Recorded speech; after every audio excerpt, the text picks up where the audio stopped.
Esther chapter 6, we find Haman again on his way to talk to the king to really kind of get a decision made and permission to just take care of Mordecai right then and there. He was just fed up with Mordecai. He was upset. He was angry. So he goes to the king. The king is having a hard time sleeping.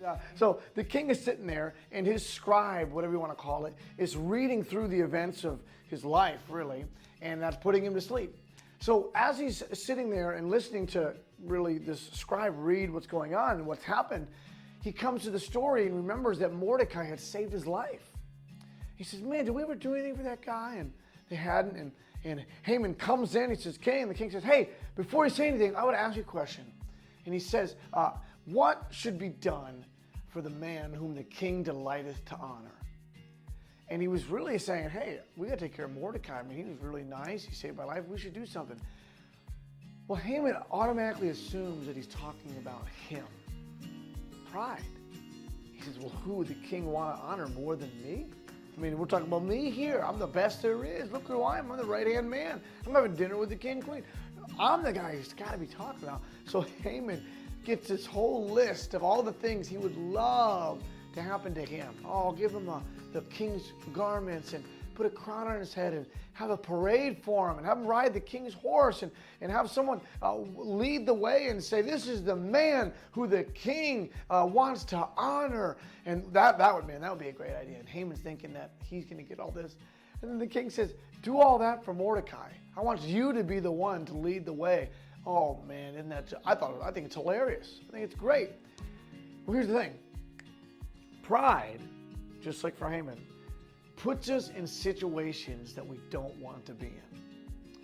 There is nowhere else, okay, that Haman would want to be less than leading Mordecai through the streets, singing his praises. James 4:6 says this, but he giveth more grace. Wherefore he saith, God resisteth the proud, but giveth grace unto the humble. Since pride is completely against the character of God, it's no wonder that he resists it. None of us want to be in a situation that God resists. None of us want to be in that place. But that's exactly where pride puts us. It's pride, selfish pride, that leads to divorce court. It's pride.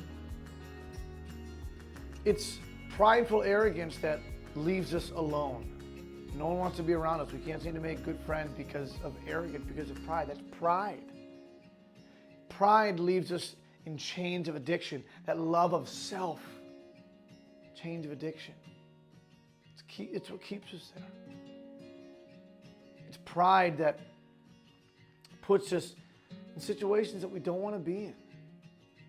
Splits churches. Pride splits churches. Pride is what causes pastors to burn out and fall and just run out of energy. Just pride, trying to keep up, trying to do this and that to impress people. Pride is at the root of almost every sin. Pride puts us in situations that we don't want to be in. Proverbs 11:2 says, when pride cometh, then cometh shame. Pride leaves us locked in that personal room, that hidden room of shame and guilt and regret. Nobody knows who we really are. Nobody knows our secrets. Nobody knows those things. And we're locked in that room of shame. And pride keeps us there instead of finding freedom in Jesus Christ. And that's what humility does. Pride may put us in situations we don't want to be in, but humility brings us into real fellowship with Jesus Christ, a place that you'll never want to leave. That's what humility, true Christ-like humility. God gives grace to the humble. That's what he said. Humility. Listen, some of the worst moments of my life, the worst memories, the worst moments of my life, the most painful situations in my life, most of them have stemmed from pride, from selfish pride in my life. Things I said, things I did, things that happened, just horrible memories, things I did. But I'll say this, on the other side, the greatest blessings that I can remember, the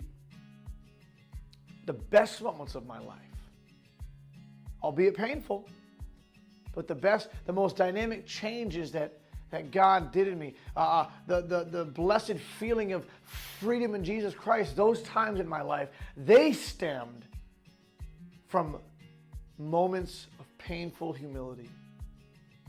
Times when I did come clean, when I was honest about who I was. The grace of God, the painful grace of God sometimes, that puts me in situations where it's time to be honest. It's time to fess up. It's time to admit fault. God brings freedom. God brings peace, even in the pain. Being honest about who I really am. It's not easy to do that. Pride doesn't do that. Pride will never do that. Pride says, no, I'm not going to say who I really am.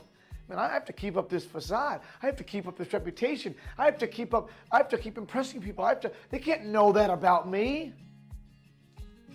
And the lies of the enemy whisper in our ear, and they're so believable sometimes. But that's what pride does. Believes those lies, keeps up the charade. But humility brings us, true humility brings us to fellowship with Jesus Christ. Because you know what we're doing? You know who acted in humility? You know who acted in humility more than anybody else? Jesus Christ, the Son of God, who humbled himself even to the death of the cross. Took upon himself the form of a servant.